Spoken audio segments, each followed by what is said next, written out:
তুষারধসে বাড়ল মৃতের সংখ্যা, রক্ষা পেয়েও আতঙ্ক কাটছে না শ্রমিকদের। বদ্রীনাথের ভয়াবহ তুষার ধসে মৃতের সংখ্যা বেড়ে হলো 5 জন। রবিবার দুপুরবেলা বরফের তলা থেকে আরও একজনের মৃতদেহ উদ্ধার হয়েছে। এখনো বরফের তলায় আটকে রয়েছে 3 জন শ্রমিক। তাদের উদ্ধারে তল্লাশি চালাচ্ছে বাহিনী।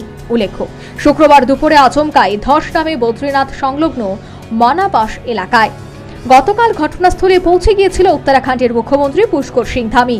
তুষার ধসে বদ্রীনাথে আটকে পড়েছিল 57 জন শ্রমিক।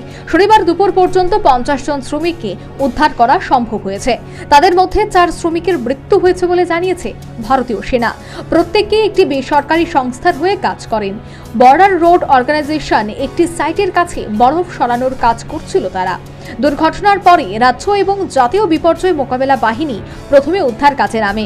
এছাড়াও ইন্দো তিব্বত সীমান্ত পুলিশও বরফের নিচে আটকে থাকা শ্রমিকদের খোঁজে হাত লাগায়।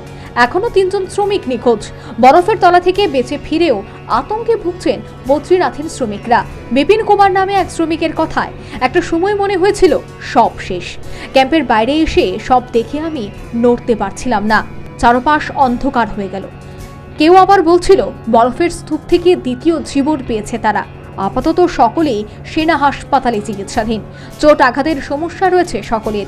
দুর্গম এলাকায় প্রবল ঠান্ডা এবং লাগাতার তুষারপাতের জেরে উদ্ধার কাজও অত্যন্ত কঠিন হয়ে উঠেছে। তার মধ্যেও সেনা এবং বায়ুসেনার সহযোগিতায় চলছে উদ্ধার কাজ। National bureau report, news vanguard.